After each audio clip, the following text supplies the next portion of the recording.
Well, hello, everyone. Welcome back to our conversation. Today, it's the dynamic duo, I guess. Once again, I am Colm, the coordinator of youth ministry here at St. Anne's Parish, and with me is I'm Father Matthew, the pastor here at St. Anne's. awesome. So we're diving into the conversation around the 14th Sunday of Ordinary Time, which, my kids always made this comment of why is it ordinary versus extraordinary? Rider green, but we don't even get the riders right now. But it's an interesting homily this weekend, I have to say, Father Matt. Okay. I was interesting. That's the word we used at seminary when we didn't like something but couldn't say it. It was an interesting talk, we would say. It was interesting. Some interesting points. I think as a starter, I was saying this in our little pre-record chat of this can be a bit of a softball homily in a sense, right? Like there's some good stuff there that can be nice and like people will receive it well. You're talking about, let me explain what you're talking about there. What's the softball just the point part? of like where, Jesus saying, come to me who are weary and heavily burdened, I will give you rest. I mean, that is a comforting passage, and it is and should be, and there's a lot of goodness there. So it could be easy for you to, think he's like, yeah, it's COVID, we're all exhausted. It was a crazy school year, find rest, find Sabbath. Like, I was like, yeah, this is an easy place to go. And then we didn't go there. Then you make a hard pivot. Well, you start with AIDS, the Holocaust, and then we go to Black Lives Matter. So I just had to say that I was caught off guard in kind of a challenging way, that I was like, oh, this is not just I was ready to be in lazy summer mode, and you put my brain to work here this weekend. But it was good. I guess I'm glad to hear that. I guess that I felt honestly like as I wrote into this homily, like there was a lot of prayer went into this, and especially, and I think we'll spend a lot of our time in the conversation here around the Black Lives Matter response, and like there was a lot of prayer going into that, because on the one hand, like it's very prevalent, it's real, and especially now in the States there have been some Catholic statues of saints being torn down. And how much of that is connected into Black Lives Matter, it's hard to say. It's a pretty amorphous group sometimes, but it's sort of part of that same stuff that's happening in the world right now. So on one hand, I felt like this seems to be the sort of thing that we should be addressing, and like how does our faith ask us to respond? Then on the other hand, it's such a, like I said in the homily, like I'm going into this with fear and trembling. And I think we kind of go into this conversation the same way, that like we're going to do the best we can here, but we're probably going to say some wrong things as we go, but doing what we can to understand as best we can, I think, and how our faith asks us to respond. For sure. And I think just from that first part where you said, the Christian life is suffering and growth, right? And that there was development is, I'm chewing a lot of podcasts when I'm out in the garden, these days. And someone talked about this there was a fancy psychological term for this, that often there is profound growth in people coming through trauma. You had a fancy term for it. You're studying, maybe Yes, post-traumatic growth. Post-traumatic growth. I decided not to use the buzzword, but that's what it is. That's what it is. I was like, this sounds like the podcast guy. Oh, okay. And I found that interesting, and I was reflecting on myself of like, yeah, I am starting to dig into issues or things, and it's not a surprise to me in some ways that what we're getting with Black Lives Matter and all these things that are kind of coming to the forefront during this time. It's not shocking. It's not surprising to me, right? That maybe some stuff that has been suppressed or ignored is bubbling to the surface on individual levels, and in some families, and now, structural societal, issues as well. And I think, he did the right thing. I think I had told you during the week that, not that I was kind of holding it and like, oh, you better talk on it, but I was like, is Father Matt going to chat about, Black Lives Matter and this whole thing that's going on? And I loved the last few homilies, and I think there was some good challenging stuff. And I think we had even a chat of like, I also sometimes don't appreciate when people just chat about what's happening in the world because, kind of woke culture to be like, this is happening, so we got to talk about it when we have nothing really to say. Yeah, or as a priest too, there's always the danger, I think, of losing sight of like the gospel. Yeah. And if you're preaching just from the newspaper, like that's, I guess I'm really conscious too about like my role when I'm giving a homily, because I'm not up there to spout my political opinions or my views on what's happening in the world. Like I'm there to proclaim the gospel, but then also to apply the gospel to what's happening in people's lives. And that's the balance I think that we try to carry. Yeah. And so even though, like I said, it was kind of surprise, but then when I sat with it, I was like, no, this does make a lot of sense. That on a societal level, yes, I'm tired, COVID, we're exhausted, right? But this is a burden, Yeah. that is in our culture, in our world, right? And it's not just the struggle, right? Of, in Canada, we have a lot, we have racism, all different kinds, right? We think of residential school, indigenous populations, uh, you know, Black Lives Matter. I mean, that issue is prevalent here as well, right? Oh yeah. But it's the idea of like, is this a burden that just a part of our society holds, or is a burden that we all carry? Yeah. And we are all children of God, right? So this burden, that's being, talked about, and we're bringing up issues. Is there societal structures that need to be changed? The church does have a place to speak into it. Yeah. We have Catholic social teaching, right? We're talking about the dignity of the human person. Well, that has practical implications. Yeah. So we do have a place. You do have a leg to stand on, to speak into it. But I think your point there of saying it needs to be rooted out of the gospel. It has to be rooted out of the witness and the teachings of Christ. To guide us. And then I also thought going into this, I was trying to prepare this. I thought, well, like in terms of this, like the Black Lives Matter movement and the cause, like, how do I speak into this? And I guess I had to admit, like, I don't speak into it as an insider. Yeah. Like I come to this as a white person on the side of privilege, to use that language. Mm-hmm. But then I thought, like, am I speaking to the movement? And I'm kind of not doing that either. Just looking at like the congregation that I preach to is most of them are not people of minorities either. So then I think, who am I speaking to on this movement? But I guess I'm speaking to Catholics who are kind of mostly, I guess, on the outside of this movement. But then the question being like, how do we engage with it? How do we respond? How do we bear those burdens with them if we're going to do that? Mm-hmm. And I loved, I think, again, in our pre-chat, you quoted one of my favorite sayings of all time from the writer G.K. Chesterton, right? To say, if something is worth doing, it's worth doing badly. Yeah. I use it in all my talks, like all the time. Yeah. And I like it for the first moment is that everyone's first reaction is like, well, that's not what we like. That's not very North American. You don't do things your badly. Best. Why would you do things badly? Give your best, be all you can be. And I just love unpacking that, right? Mm-hmm. And catching people off guard. Because what is he saying? He's not saying like mail it in Friday. He's saying if we are being called into something, right, we need to respond to our utmost. And I sometimes would use that to say, if I see an issue, if I see racism, I need to confront it. I need to speak into it to the best that I can. Yeah, and I don't have the ability to do it perfectly. And I'm not an expert. I don't have a PhD in history and understanding of these complex issues. But I can tell when someone's dignity is being stripped. Mm-hmm. Right. And I can be complicit or I can confront it, and to whatever 10% of Colm I can do. And I can trust the other 90% to the grace of God to kind of lead me. Right. Is we can't be I think you even talked about that, fear and trembling, and the preparation you had even to chat about this is ultimately is like we can. But you said you need to enter into the conversation. Yeah. We could just be fear and trembling on the outside. Yeah. But at least if we have the humility to enter in. Yeah. So I guess that's kind of what we're doing. Yeah, and that was in a sense too the challenge that I gave, because I faced this question. Well, then how is God calling us as a church to respond as outsiders to this cause that we see?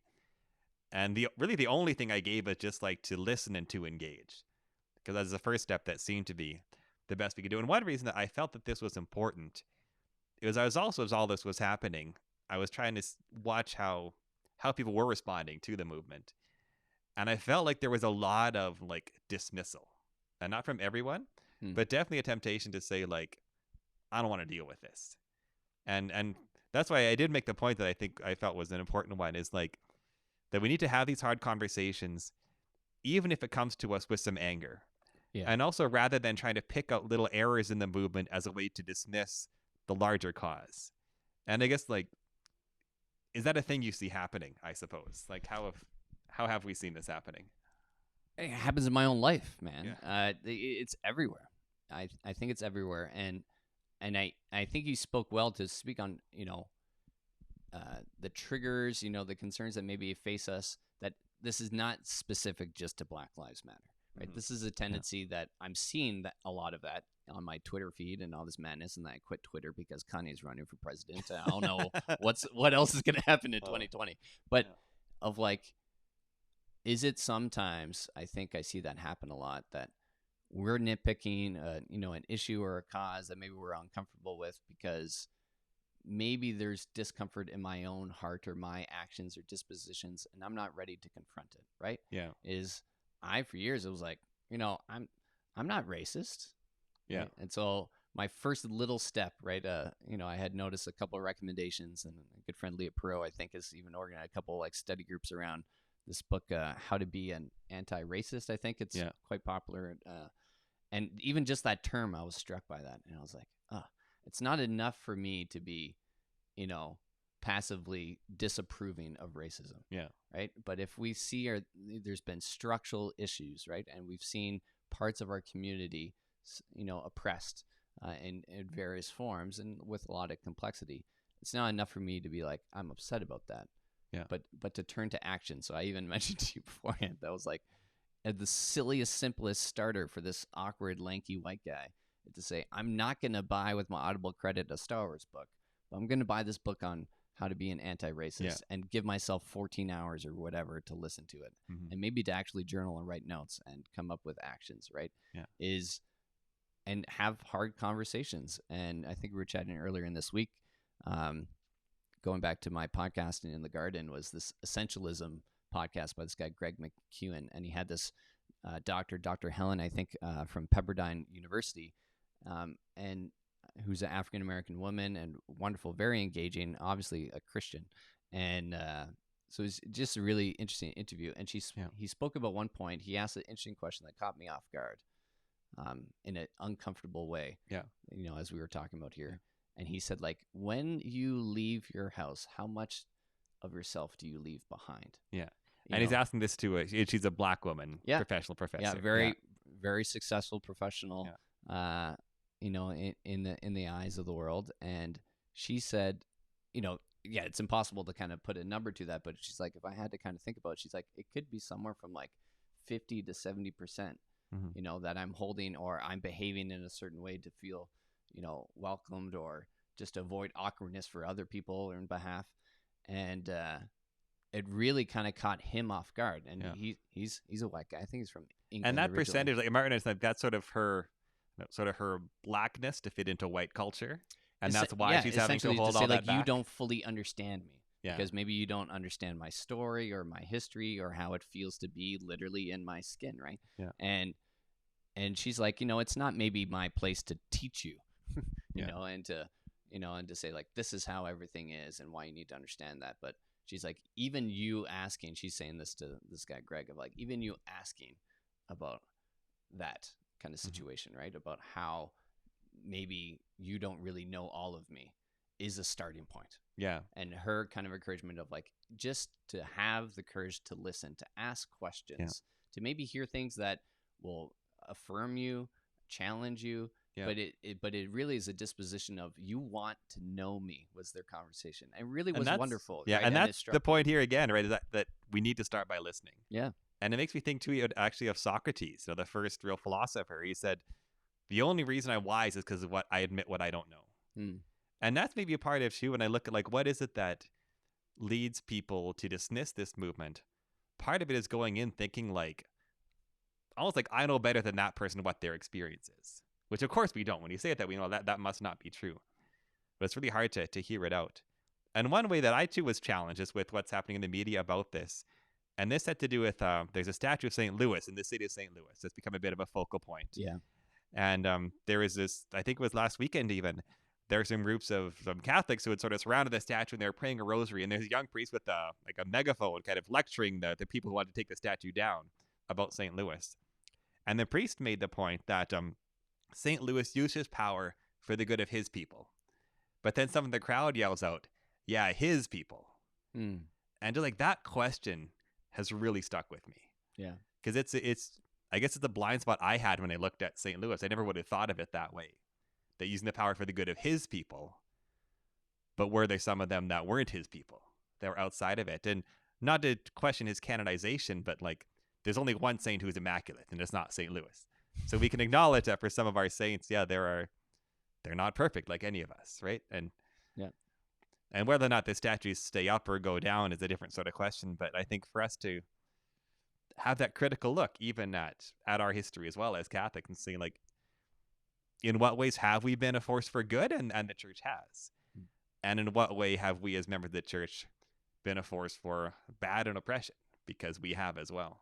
Yeah, and to not run from it, and I guess my encouragement just in my kind of, small little circle, my little bubble Yeah. in these times of COVID and conversations is to not be quick to pick a side, Mhm. but be slow and deep in understanding, right? Yeah. And trying to understand where people are coming from, especially those maybe I don't share a cultural experience with or background or whatever is to say. I want to understand, and Mhm. even in my work with young people, and families, and when I did mission work and experience in Peru and up north and a variety of different places. And every time there's always been a moment, as much as I think I know stuff because I've been there, been caught off guard, to be like, no, I really didn't start to become effective until I surrendered to the fact that I don't know Yeah. anything, you know. And it goes back to a story of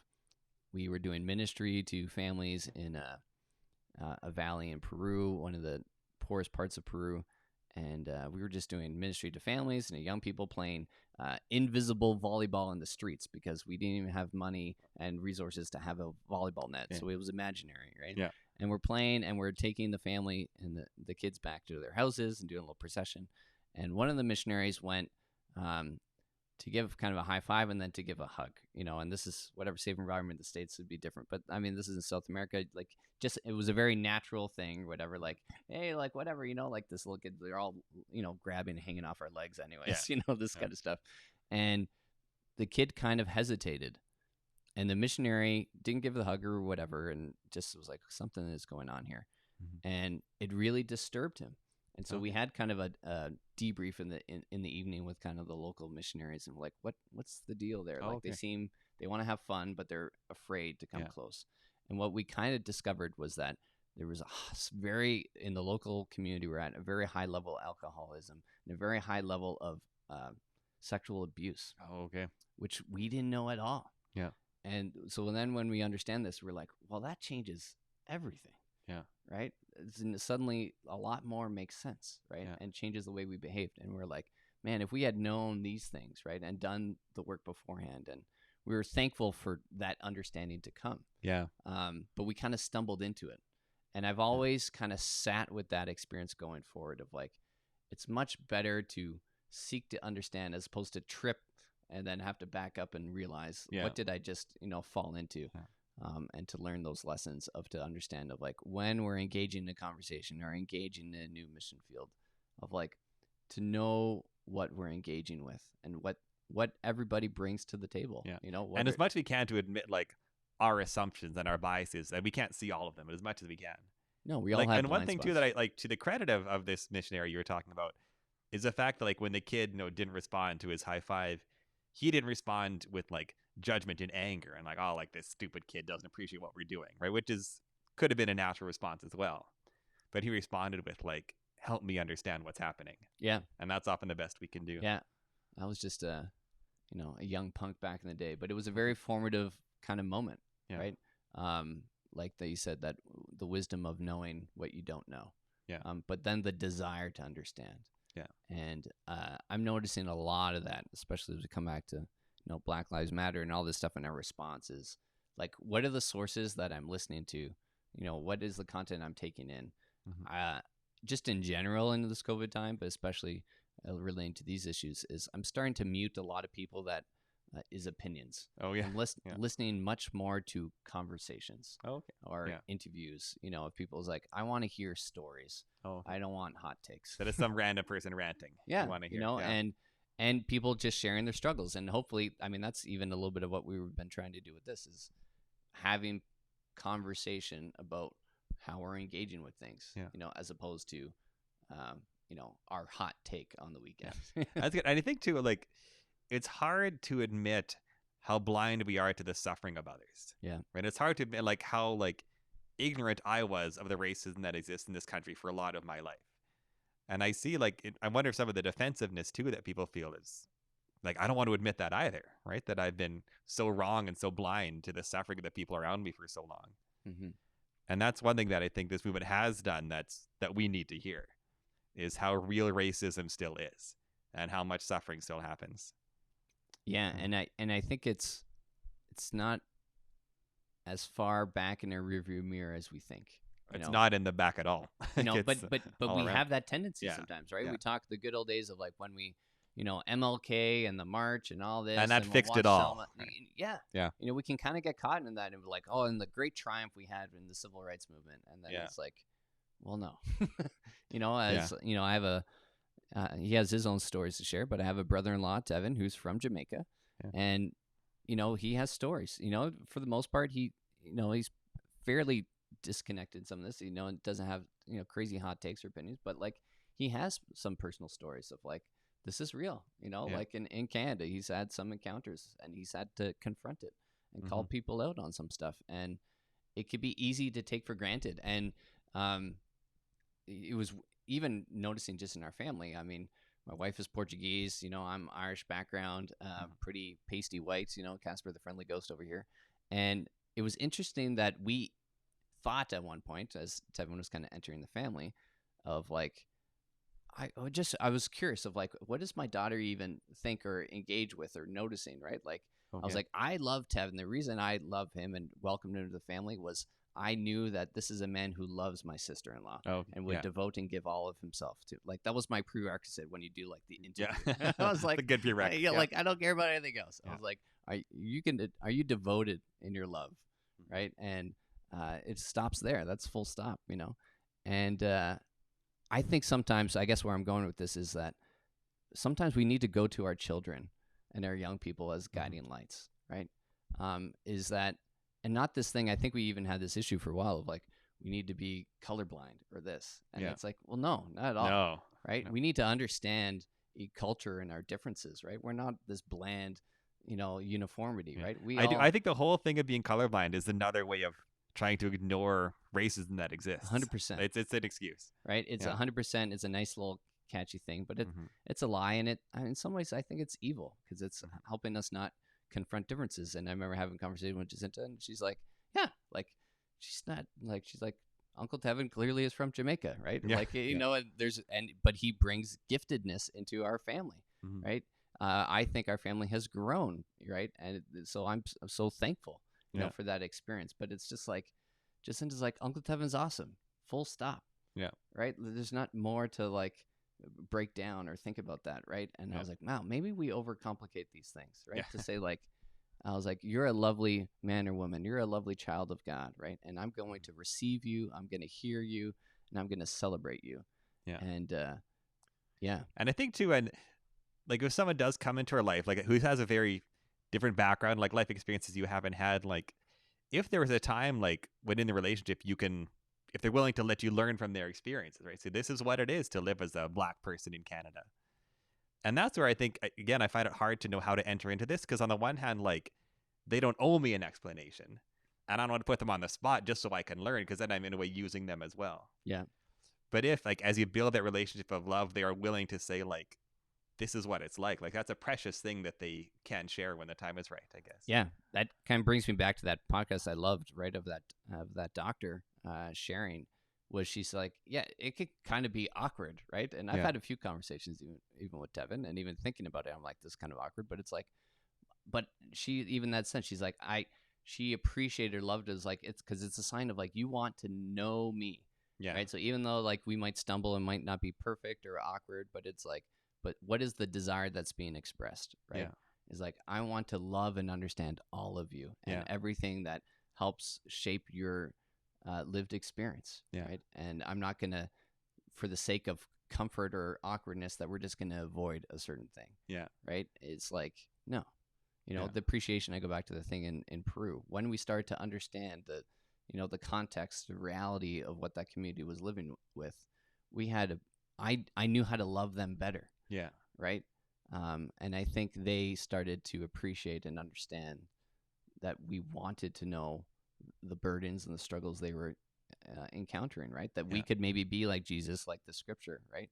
And incarnate to say like, come to me, who are those who are burdened and weary, right?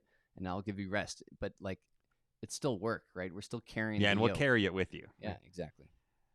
Yeah. So I wonder that if we guess how we're feeling called in light of this gospel and this movement that we're addressing, the Black Lives Matter movement, then maybe at this point the best we can do is to try to, in whatever ways we can, first to admit what we don't know, and then to be willing to learn what we can, and to hear and to hear openly, and to hear with humility, to hear with the willingness to admit that, like, I've been part of bad things in my past, and I can acknowledge that and be willing to engage in that. Yeah. And then we can sort of hopefully walk together, right, and bear these burdens together, and work for love, justice, righteousness, faith, truth together. Amen. And I think like a practical level for me is, just as an example of that is, I would suggest yourself, like, challenge, like, where we can't just do normal. Yeah. You can't say amen to that and just like do the same thing again, because that's clearly not working, you know? So in the sense is like challenge of like, put yourself into conversations you haven't been in before.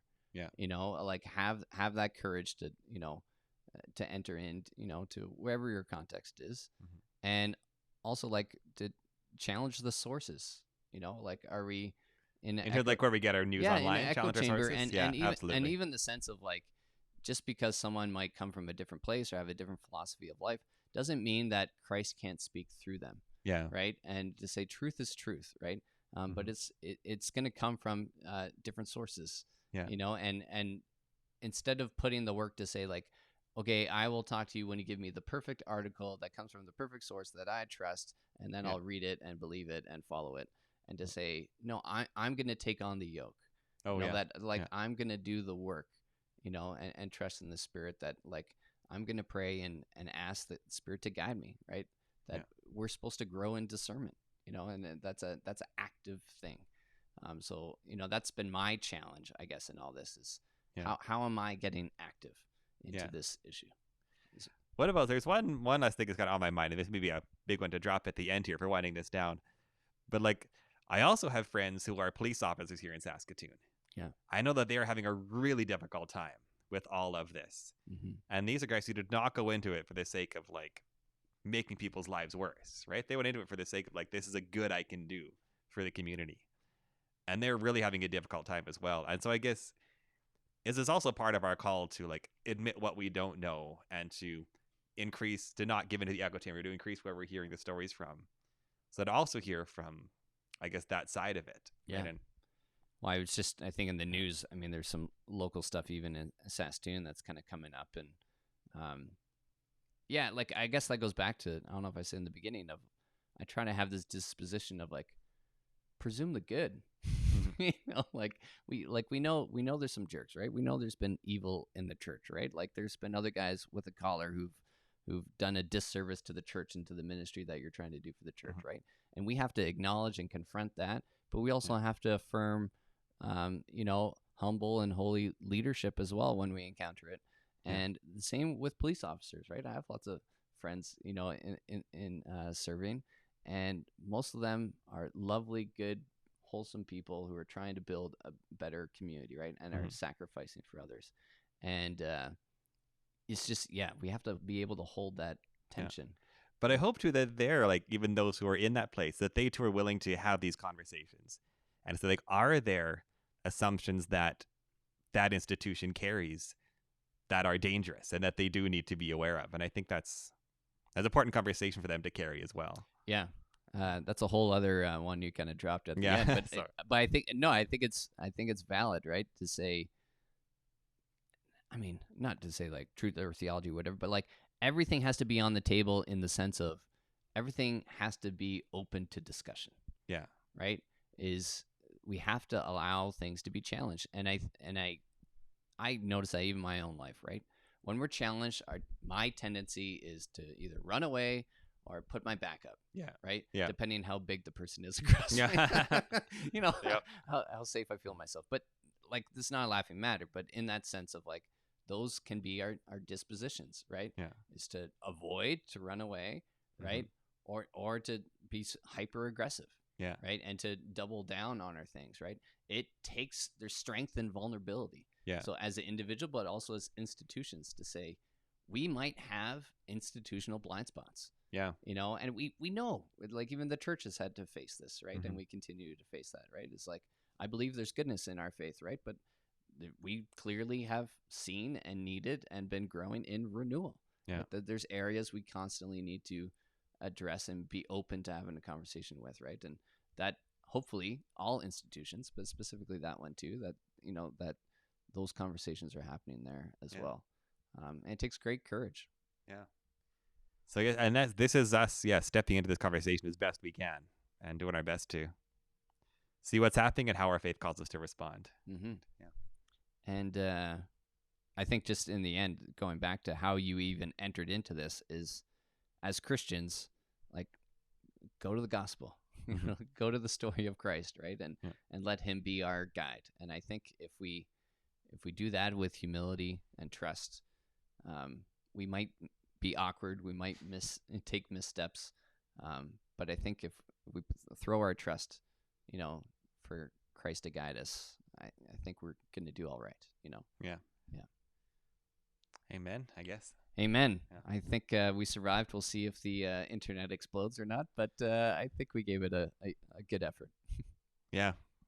So thank you for joining us. I guess we're probably going to leave it there before this becomes a 4-hour conversation. I don't know. But feel free to leave your comments and let us know if there's been ways of how you've been engaging in this topic, and maybe ways that you've attempted to kind of grow during this time. We would love to hear about it, because that might be, maybe it's a book or a resource or a way you had a conversation that might be a gift to somebody else to hear. So feel free to share that. We'd love to hear from you. And also, I think any blind spots that we may have had in our conversation that you find, like, let us know. There you go. We are standing in vulnerability on the internet. Doing our best. Feel free to let us know, because we're trying to grow alongside of you in our trust of the Lord guiding us through it. So until next time, God bless you, and we'll see you soon.